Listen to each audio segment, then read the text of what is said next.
This is my 2005 Liberty GT, and it's probably the best car I've ever owned.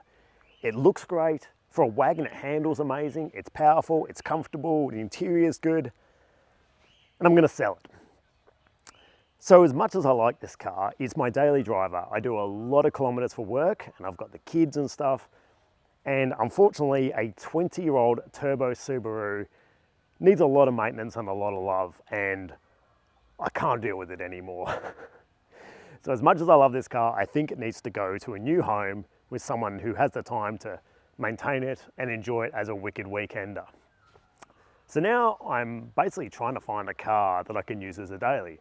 I've been going on Marketplace and I've been looking at, Corollas and Yaris and stuff. I just want something that's cheap and reliable to run, low maintenance, good on fuel, things like that. But I'm really just struggling to find something. And a lot of people are asking too much money for those sort of cars, and I just really struggle.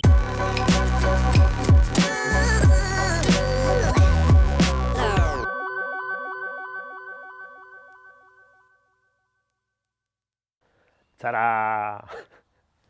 This is ridiculous. So anybody who watches this channel knows I bought this car because I wanted the engine, the gearbox to put into my 1984 MR2, and that is still the plan. However, at the moment, due to cost of living crisis and high interest rates, myself and like probably 99% of Aussies, we are struggling a little bit with cash. This isn't a sob story, this is just the reality at the moment. It's not a problem, we'll work through it. But I've also lost half my street machine hours due to budget cuts and things like that.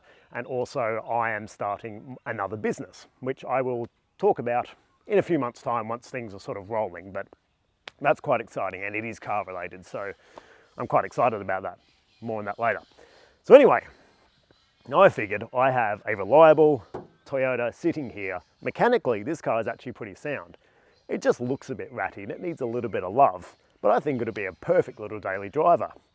So I've actually already done a couple of things to it. The bonnet clear coat is all falling off, and I've already sprayed a lot of it off with the hose. There's still a bit more needs to be done, but I've got some color match paint so we can fix that up. I've already put some new windscreen wiper blades on it. Other than that, I haven't done anything to this car. So in this episode, we are going to turn the car that I bought for $3,000 because I just wanted the engine and gearbox, and we're going to turn it into my daily driver for the next month, year, 2 years, however long it takes me to save up for a daily driver I actually want. Let's get stuck into it. And quickly, before we get started, if anybody does want my Liberty, hit me up because I'm going to do it for a really good price. Yes, it's got some issues, but I'm going to be completely upfront with everything that's right and wrong with it. I just rebuilt the engine. It's got full new timing gear, water pump. It's got new engine mounts. It's got new intake piping. It's new radiator.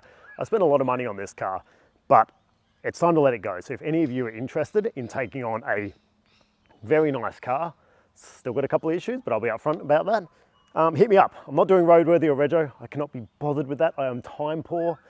But if you guys are keen on taking on this car, shoot me a message on Instagram or Facebook, and hopefully this baby can go to a good home.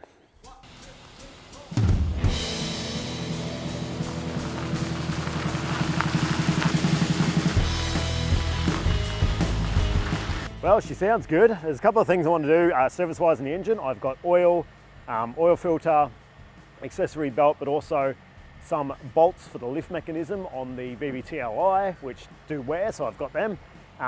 Rocket cover gasket, and I'm also going to clean the idle control valve. You can hear right now it's idling okay. As soon as it warms up, it starts idling about 2,000 RPM, and that's usually a clogged up idle control valve. Now we're going to do everything on this car as cheap as possible. So everything's going to be budget. We're going to get this thing running and roadworthy for pennies on the dollar. So let's see how we go. First of all, what I want to do, clean it. So we're giving the outside a bit of a wash. I'm going to pull the seats out, we're going to vacuum, I'm going to get the wet and dry out, we're going to do all the seats, all the carpet, get rid of all that human slime. Let's go.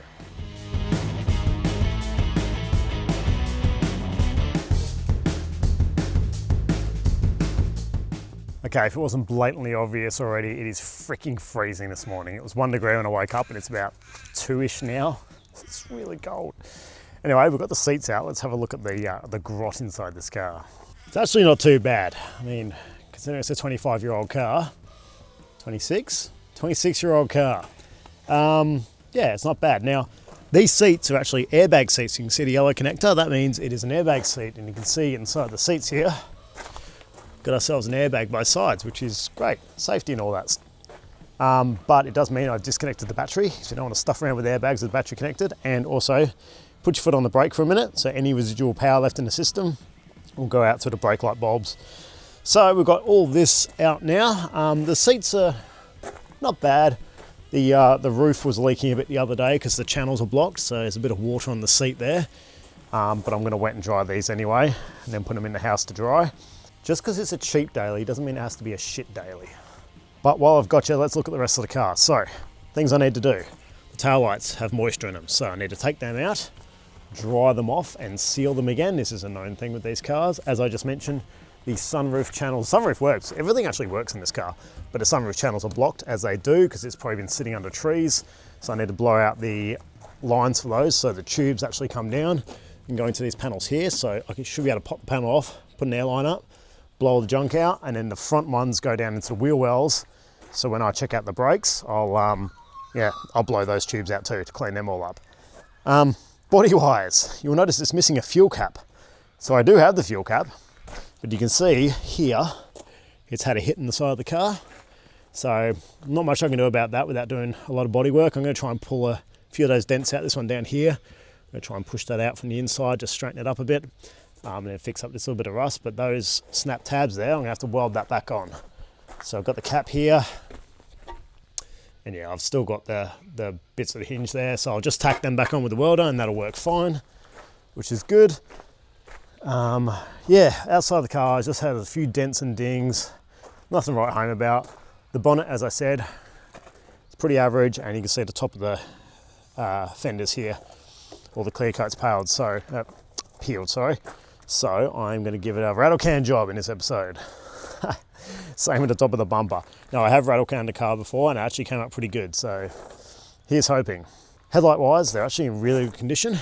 That one has no moisture in it, but unfortunately when I was getting excited and blowing all these channels out, I got a bit of moisture inside this headlight.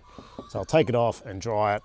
I think it just blew in through the headlight. They don't have a very good seal here, so it's probably gone into there. So I'm not too fussed about resealing it, I just need to get the moisture out of it, so I'll do that today as well. Let's pull the bottom of this back seat out. Okay, we're going to be glossing through a few things today because we've got a lot to do, but the back seats are fully out, and unfortunately there is a bit of water under that seat.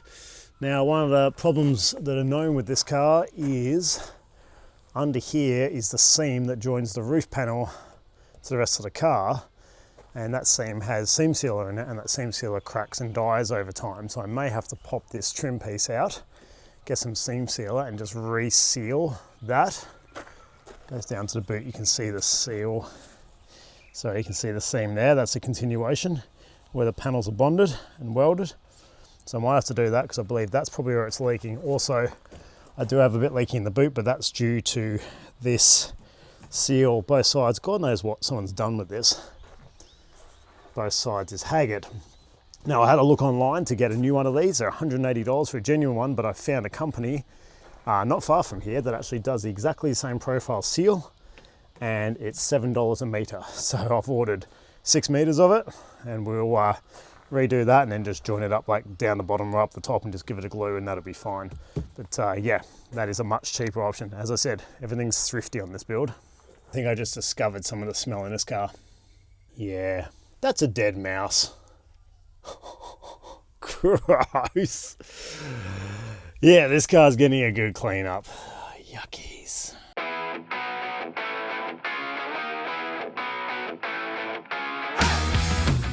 Okay, interior's all vacuumed out. Now we're getting the wet and dry. It's coming up pretty good. Carpet's actually quite nice. So, cleaned up all underneath the seat where that moisture was. Get a little bit of white down, and then we'll wipe the plastics down. But first, I want to get the wet and dry out.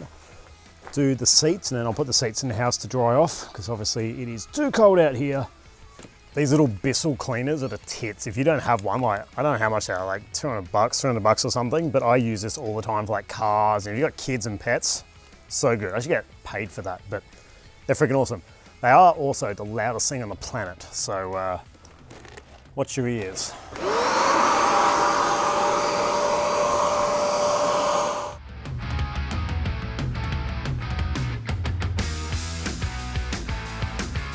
Okay, seats are pretty much done. I just need to do a little bit more on the back seats, but that's the water.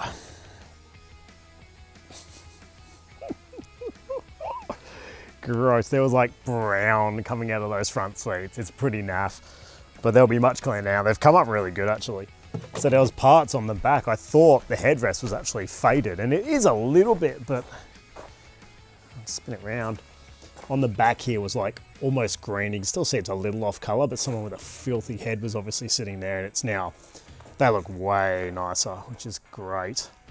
Back seats are okay. There's a couple of stains there that won't come out. I don't know what it is. I don't want to know. Don't tell me. It's best if I don't know. And also somebody has been putting their bike in the back and there's tyre marks. There's the remnants of a tyre mark there from a push bike or something. So I'm gonna have to get a bit more fluid and do those, but just about done. Nice. Okay, so seats are inside the house drying. The carpet's pretty good. I'm not gonna wet and dry it just to save time, but I am gonna clean all the plastics in the interior just using soapy water. It does a pretty good job, and then I can use some protectant over the top later on after it's all dry. But I just want to get all the filth and stuff out of this car. I have ordered a gear knob because this gear knob doesn't have the H pattern on it, which I think will be a problem in Victoria for roadworthy. So I've just ordered one online that has the same 6-speed H pattern because it's a 6-speed. Very cool. And the weird thing is reverse. So that's first. That's reverse over there. It's weird, and it's got a reversing beeper like a bus or a truck. It's really weird. I remember I test drove one of these when I was 19. I loved it too. It was a ZR, just like this, but it was red. And the guy took me for a spin. We went up the mountains. I was like, oh man, this thing's pretty fun. Like 8,500 RPM it's pretty good. So it's going to be a fun little daily driver. Anyway, we're at the lights. I stuck it in first, and it went beep, beep, beep. And the guy's like, no, that's not first, that's reverse. So it's a good buzzer considering first is right next to reverse.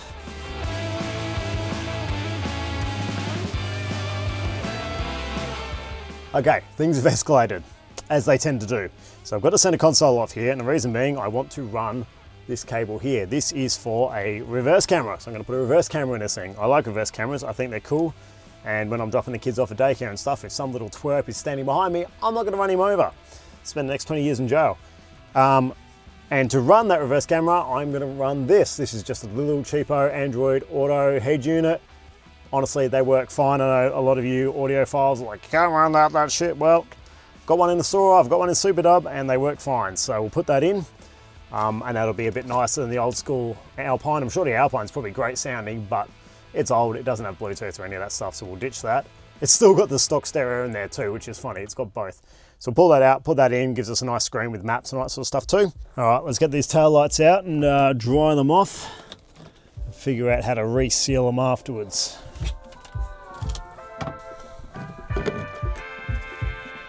Yeah. There's definitely some creatures been living in here.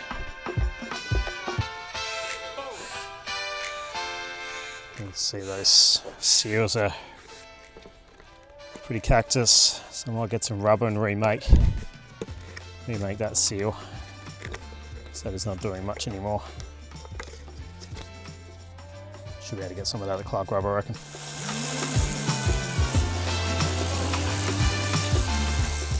Okay, I'll take that inside and dry it out. Oh, there is a ladybug in my headlight.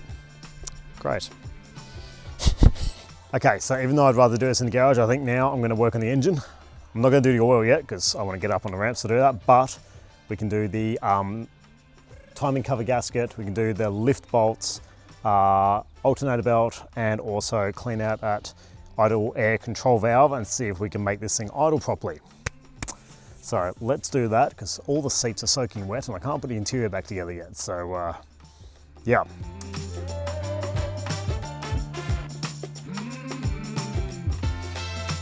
Okay, cam cover's off, and I'll tell you what, it looks very nice in this engine. Look at that. That is very clean. It's obviously had regular oil changes and servicing, so I'm pretty stoked. I mean, his engine's got 270,000 on it, and look at that. That's beautiful in there. That's great. And for those of you playing at home who are interested in engines and why I'm excited about this engine, so if you know normal camshafts, these are the cam lobes, and usually they push down on the valves and they open up the they open the valves to let the air in and the exhaust out. But you'll notice there's two. So there's a little one and a big one. So it runs on the little one. You can see the profile there. That's the top of the lobe, and then the top of the big one.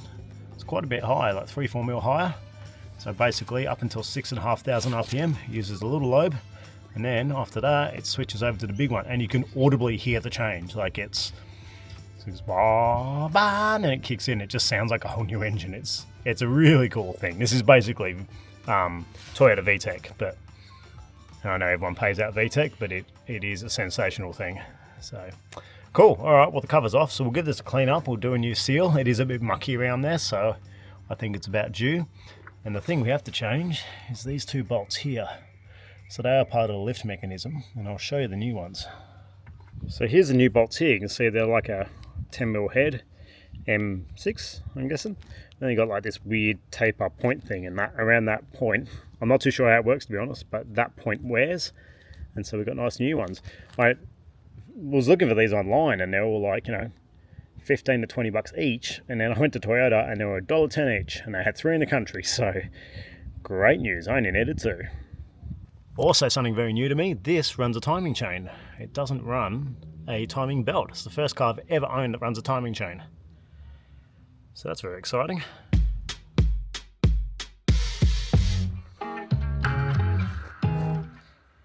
It's gonna be hard to see that, but this is the bolt that just came out of it. And on the head there, it is really worn. Like there's an actual groove in a channel worn, especially there, like huge groove. Compare it to the new one, so they were definitely due to be done. I got to look up what exactly, like why that wears and what that is. But anyway, good to get some new ones in. I was recommended to do this, and I'm glad I did, because that is, well, this car's got 270,000 on it. I'd say it's 270,000 K worth of wear on those lift bolts. So let's get some new ones in.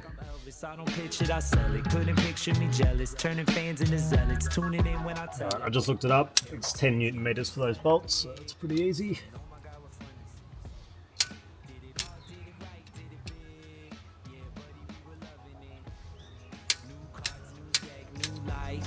King of Cups, he comes up right. Always, all days, all nights. Sing do I. Giving the valve cover a bit of a clean up. Let me just have to pull these tabs open, and then put these old spark plug seals. Look at that.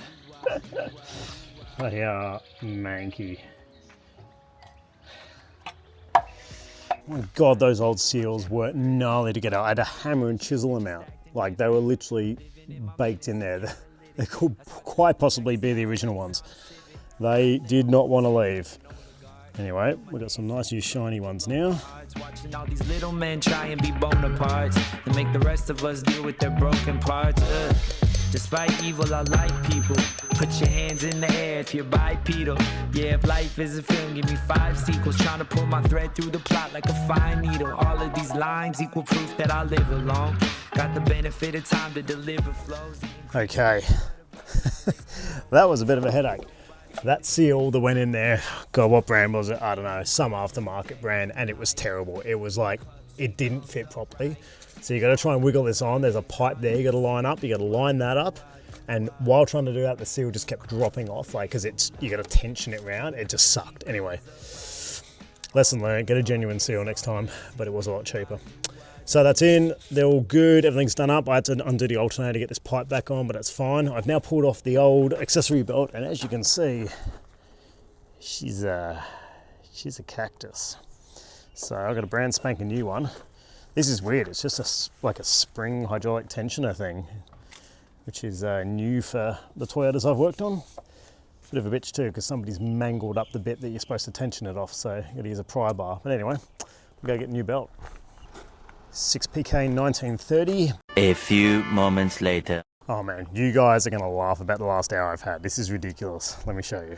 So anyone familiar with a Celica will know that this tensioner belt, sorry, this accessory belt is tensioned back here by this thing. Oh man, I'll be able to show you. Let me get my phone, put some light on it.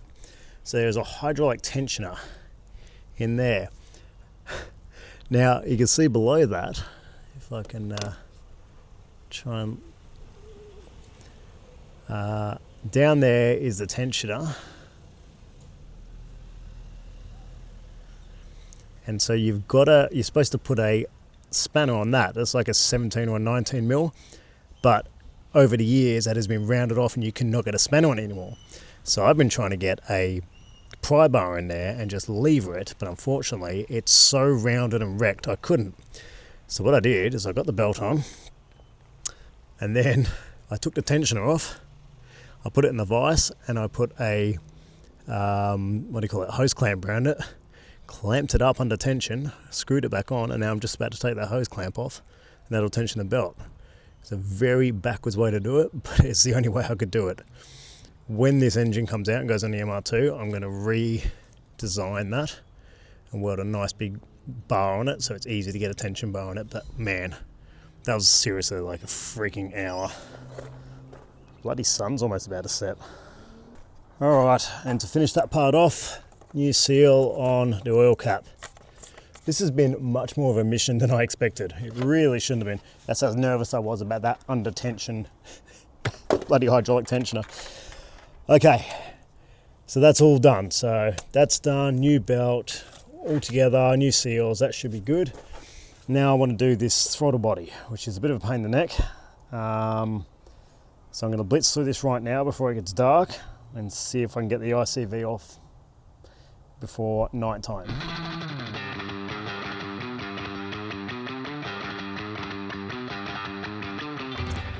Okay, so I'm just about to finish for the day, but I've got my throttle body off and I just popped the idle control valve off. Now this has water flowing through it from the engine, and it basically spins a Duvalaki in here that then sends to the sensor and basically tells the car how to idle. That's what's inside. There's just grime built, oh my God. So I'm gonna have to give this a good clean out, but I'd say without that water flowing through there, and I'd say that is gunged up as hell, that's why none of this is working. I'll give that a good flush and hopefully that'll fix it. So I'm just gonna take the sensor off the ICV. These weird freaking security screws, like not the normal security screws we're used to using, so some new type. I thought I had every type. Anyway, I've just cut a slot on the end just so I could use a screwdriver to get them off. Because on the inside of this should be a shaft. Yeah, so there's a magnet, a shaft, and it's locked solid. You can't turn it. So that is why it's not idling. So we'll get in there, clean all that, get that spinning again, and that should fix our idle. Good times. So there we go. That now spins really freely, so I've been working it with, I've got a can of carby cleaner for some reason. So I've been, yeah, and that's beautiful because that was like lock solid, like it would not move.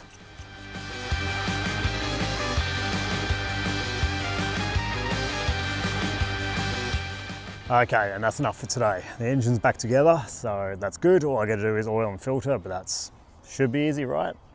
Unless it fights me again. But everything else is done, so that's nice. The engine is sorted. Cool. Yeah, let's get stuck back into this. I think I've got a day off on Monday, so we'll get stuck back into this. Get our interior back in, should be dry by then. We can install our new stereo. Then we can start looking at the exterior, doing dents, paint, all that sort of stuff. We will get this car roadworthy.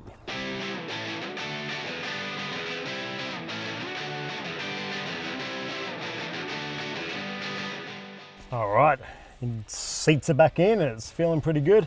A little bit of a watermark on this one, so I might have to go over that with the Bissell again, but that's okay. One thing I do have to complete this interior is a new gear knob, because this one is all worn out, manky, and it doesn't have an H pattern either. So for roadworthy purposes, might not be suitable. But this guy, the proper H pattern, it's only a cheapo, but it looks very similar to the standard one.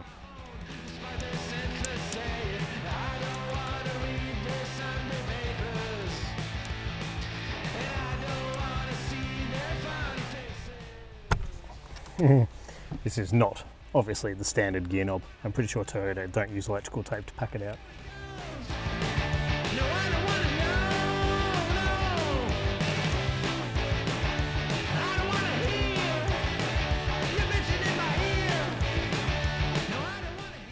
Nice. And that looks alright. There we go. I know it's only a cheapo gear knob, but that looks a million times better than the ratty one that was on there. Sweet. Okay, I've just connected the battery back up, so we'll start her up, see how she runs. Now I've done that service, and we'll swap. So my lovely Sora is going to sleep outside for tonight, just so I can do some work on the Celica at night. Let's see how she starts.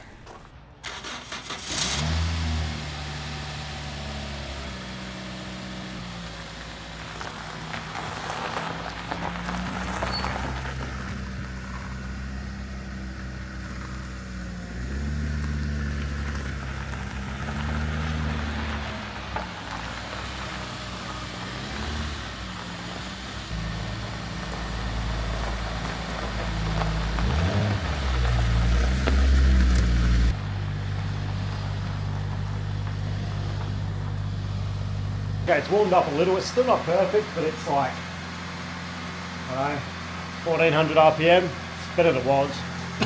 Just getting fumy couch. I'm trying to asphyxiate myself. It was idling over 2 grand, so I think that's much better. Seems to be coming down to, like, the needle's only just like a quarter in. Alright, see how it goes. If it still doesn't work, maybe we'll get a new ICV, because that one was pretty cactus.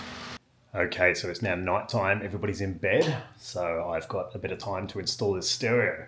I just did this on the MR2 on the Super Dub. It was literally the last episode, so yeah, go back and watch that if you want to see how one of these is installed.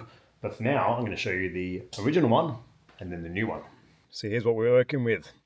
The old Alpine head unit, as I said, it's probably pretty badass back in the day. It's got the original Toyota one underneath it, but we don't need either of those anymore. Let's stick in this Android Auto one. See how it looks. Okay, it's the next morning and it's back together and it fit in really nicely. It looks so good in there and it all works. So turn it on, it boots up super fast. The splash screen is disgusting. It's pretty cool. So it's got full Android Auto, but I've got it turned off at the moment because I actually like using I've got a quad lock cradle that I have my maps up here, so it's right, close to my vision. So I've turned it off and I'll just have music and everything on there, but how good's that? Fits well, works well, boots up, sounds great. Can't let you hear it because, copyright. So now I've run the cable back for the reverse camera. Now I've just got to put the reverse camera in. So we'll spin the car around and we'll put the reverse camera in and see how that looks. Okay, I've turned the car around and I've got it's quite a chunky camera, to be honest. It's not the neatest, but then again, the whole thing was what, $65? So that's what you get. So I was thinking about putting it up in the hatch. Let me show you. If this was like a car I'm going to keep forever, I'd probably do this a bit neater, but it's just a cheap daily. So in the hatch here, we've got these spots next to the handle. So I was thinking about like making a 3D printed mold, having the camera sitting there. I just can't be bothered with all that. It's unnecessary. So I'm literally going to mount it down low on the bumper here. So I'm just going to tuck it in this little groovy thing under here. It'll stick out a little bit, but it's not too bad. So let's drill a hole and mount it in there. Just run the cables through the bumper and then up into the boot. Now I've just got to wire just the power line here. That just has to go one to earth and then one to the reverse light. So when the reverse light kicks on, it powers the camera up, which then powers the screen up. So it's all pretty simple. Now I'll drill some holes, put this in.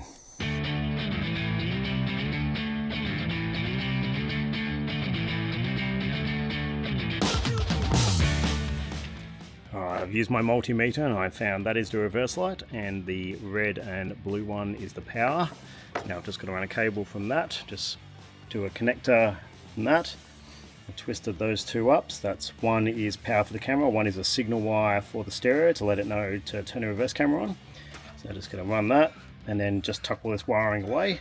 I've just run the camera wire through this grommet at the boot. It's the easiest way, and I'll just run a bit of silicone on there to stop it leaking, but I mean, it's not really going to splash up in there, is it? And then I've just got to screw the camera in place. Should work. Give me a second and I'll show you it working. Okay, as much as I freaking hate these little jump connectors, I'm just going to use one on this because I don't want to hack up this loom. And I've run the wiring inside. I've got a little earth in there, you can see that. Sorry, this filming is terrible. And yeah, we've just got a cable sitting there, so I'll wrap all them up, but let's see if it works.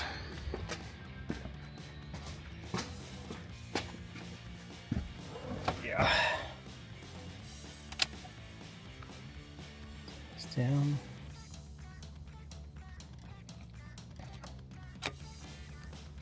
Alright, here goes. Hey! Look at that, how good. Alright, well that works. So it's going to mount the camera now. Okay, not the prettiest placement of a reverse camera, if I'm honest. It's pretty gross. If I end up driving this car for the next 20 years, maybe I'll do something better. I don't know, maybe I will move it up into the tailgate later, but for now that'll do. Or I could possibly cut into this and recess the whole thing back so it's just the lens poking out, which would probably be a lot nicer. So maybe I'll look at doing that, but for now, yeah, just to get it registered and roadworthy. Yeah, it's nice to have a reverse camera so I don't run over any children. Oh, also, just so you don't think I'm a complete Neanderthal, I did wrap all that cable up and make it a nice little single loom, so it's a little bit prettier. Okay, boot is all back together. I just haven't got the taillights in, so I want to reseal those. And I'm going to make some new gaskets for the back, so I'll go to Clark Rubber and get some similar sort of foam, make some new ones because they're a bit haggard. But now, I'm going to tackle this. So remember this fuel flap has been snapped off. Obviously this car's had a pretty decent hit around this area. And it's just snapped off those little tabs. I'm just going to clean them up and just tack them on. Welding next to a fuel cap's just the coolest. I love it. Okay, let's see how this goes. I'm hoping this is all conductive. And the metal rivets, we'll find out. I've just cleaned it up a little bit. I've got the 0.8mm wire in the machine at the moment, which is not ideal. I'd rather have 0.6, but I can't be bothered changing it for what's essentially just a couple of tacks. So, just going to tack this bottom one on, see if everything lines up.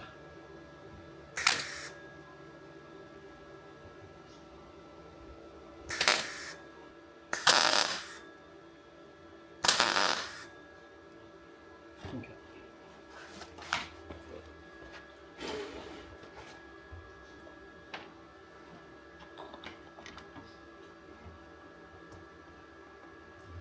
That looks pretty good. I can always give it a bit of a massage with the hammer afterwards. Sorry about this light too, it's freaking sunny today.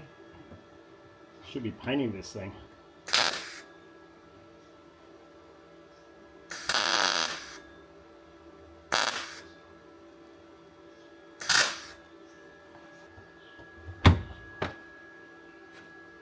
Ta-da!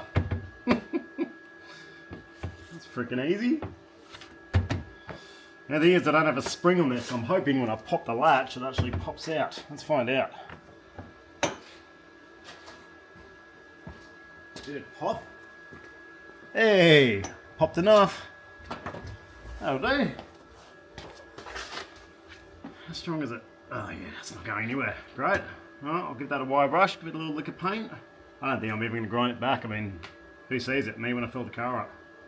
Wicked. Now I've also got my fuel keeper there, my cap keeper, so I can put that back in. Love when a plan comes together. So again, this video is very much a combination of me trying to get stuff done and trying to film for you guys to show you that you can build a cheap, reliable daily. Fingers crossed. I just changed the oil in the oil filter.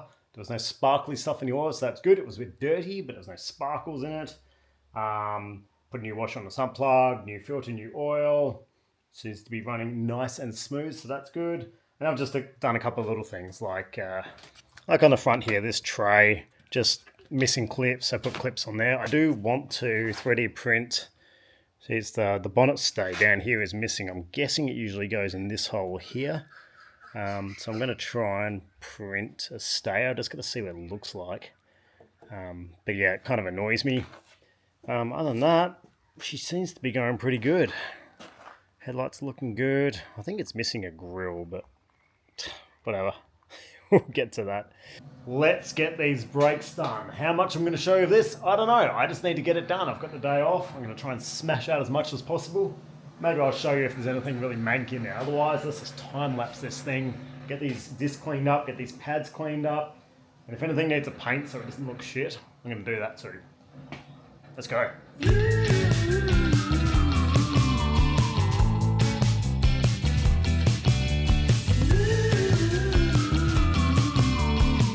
Sweet, and that's the first wheel back together. The other side I've just got to put the last couple of bolts in, but yeah, it's good.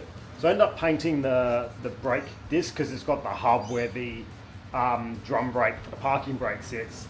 It was all rusty, it looked a bit gross, so I just gave it a bit of a spray with silver, just because these wheels are so open you can see everything in them, and it looks much better. I oversprayed a little bit onto the disc, just a little bit, doesn't matter, literally the first brake down the road, that'll clean up and put a nice line around it. I greased the pins for the floating caliper, cleaned the pads up, so now the pads I just got a flat sheet and just gave a bit of a file off with some emery cloth, just get them nice and just get the junk off them, and yeah, greased all the pins up and now it's looking good, and all the bushes seem good in the back. I think there's a bit of a dead bush in the front, but the back seems good. Give that a run down the road, let that disc bed in now because I had to clean the disc off, but yeah. Okay, it's been a couple of hours, the back is all done, although I forgot to push that dent out while I had the back wheel off, so I might have to pop that wheel off again. But inside the wheel arches, it's all dark in here, but I've cleaned up all the brakes, a little bit of overspray on this disc, once again it'll burn off. If you're freaking out about that, you've got issues. This guard liner was all, like none of these clips were here. I found new clips for it all and it's now sitting in there solid, it was just flapping around. Now I think this car had some big aftermarket wheels on it. You can see here there's the guard liner chewed away in the front, and on the other side it's way worse. Have a look at this. So I'm pretty sure they had some like big 18s or 19s or something on this puppy. The stock wheels are 16s. I'm going to put 17s on it later on, but that's because I have a set of almost brand new 17-inch tyres sitting in the shed. So I figure once these tyres wear out, I'll just get some wheels because it's probably cheaper than tyres. Yeah, that's pretty mangled. So I don't know, it's not really a big problem, but if I find one cheap or free, I'll maybe chuck another one of these on it. Anyway, once again, all the clips are missing, so I'll put some new clips in here. But the brakes and everything are great. They're chunky, the pads are chunky as. No problems with those, so I've given them a clean up. So just painting up those little outside of the inside of the disc, and pop it all back together, and we're good. Oh, I also changed out the bulb on the other side for this because that was blown. So now all the lights work, every single one of them.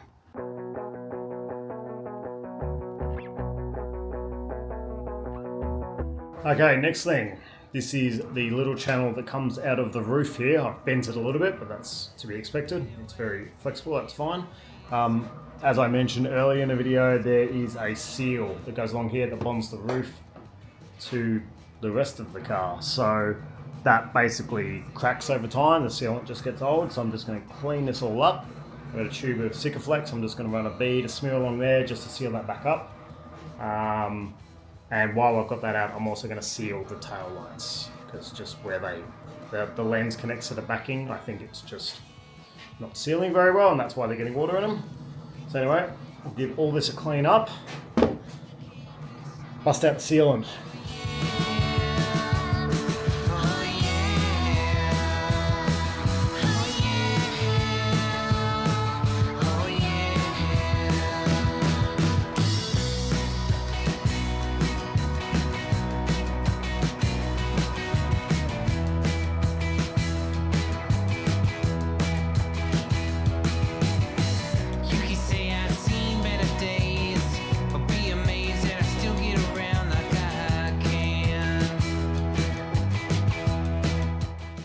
There we go, and that's all done. So there was actually like hairline cracks along the seal, as people have sort of shown in the past.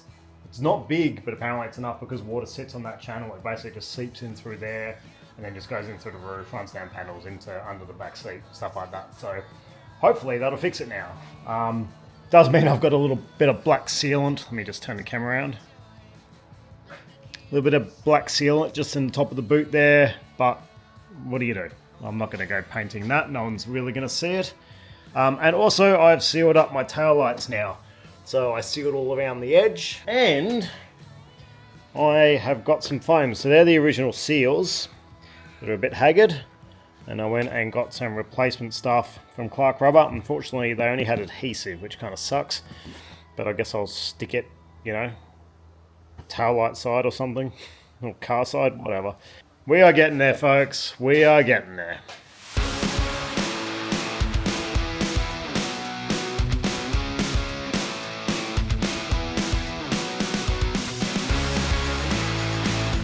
And today is the day I've been dreading. Time to paint this thing. It's still cold, but this is the warmest of the days I'm going to get at the moment. We're going to get about 17 degrees. It's not warm, but I've got the paint heating up in the house. I'm going to heat gun the panels I'm working on. It's about all I can do. Tail lights are in, fit well. Hopefully they're sealed now. So now I'm just taking the front of the Celica apart. I've taken the headlights out. Taking the bonnet scoop off and taking the emblem off. So I've got to give this all a good clean.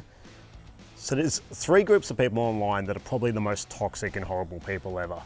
Star Wars fans, welders, and painters. So I'm not going to show much of this.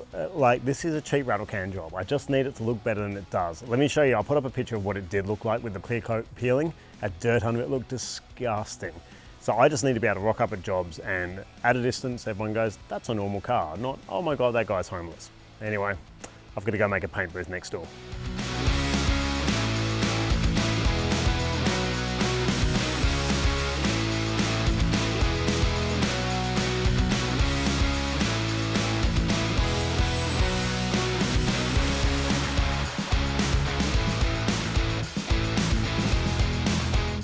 I haven't looked in a mirror, but I imagine I am probably covered in dust.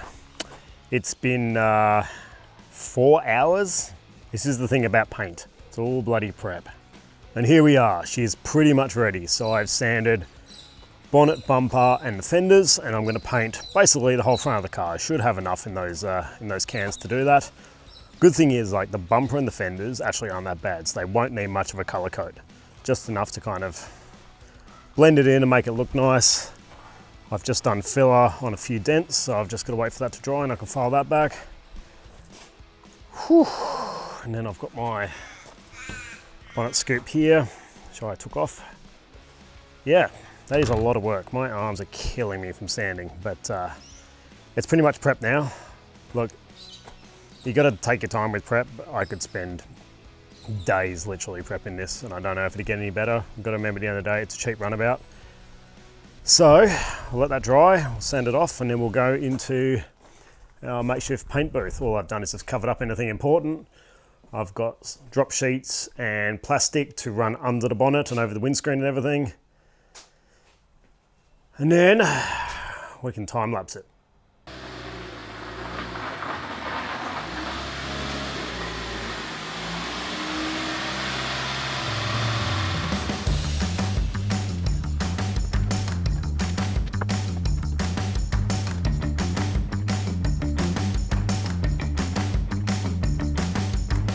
Okay, so the first coat's flashing off. I don't hold a high hope that this is going to be an amazing paint job, but you know, what's the alternatives? I either leave it with a terrible clear coat, or I pay $3,000-4,000 for some professional to do it, and I don't have the cash for that. So, rattle can job it is, and hopefully it just looks better.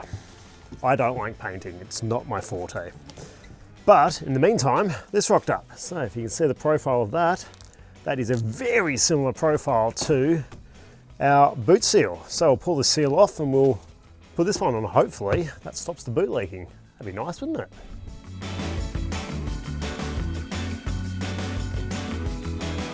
There we go, that's much nicer. No more chopped up seal.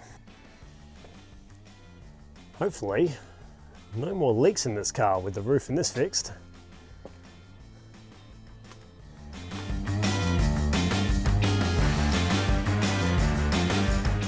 There we go, base coat is done. It's not amazing. You can still see some little marks and chips, but as I said, it just has to look better than it did. Who knows if the color match is gonna work? I could pull that off and it's a completely different color from the door.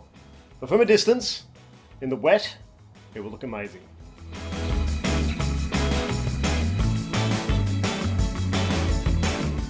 Okay, I've just done the clear coat.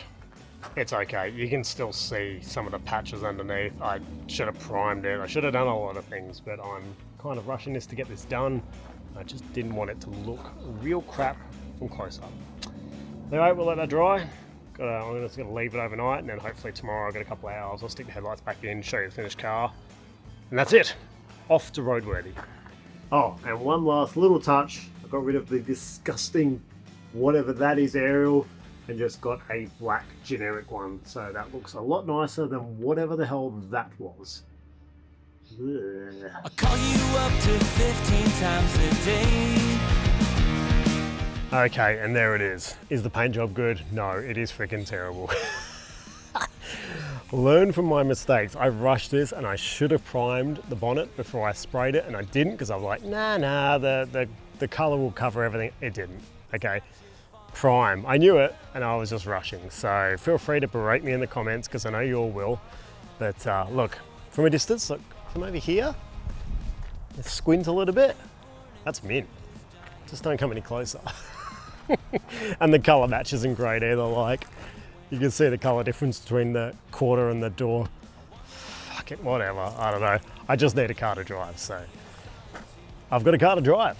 And you know what, all this, if I hadn't done the paint, it was actually pretty cheap, but all up with the paint, it's just under 500 bucks to get this sort of ready for roadworthy. So that's, you know, a bit of mechanical stuff, but a lot of it was labor, you know, go through and clean up those brakes, clean the floating pins, all that sort of stuff.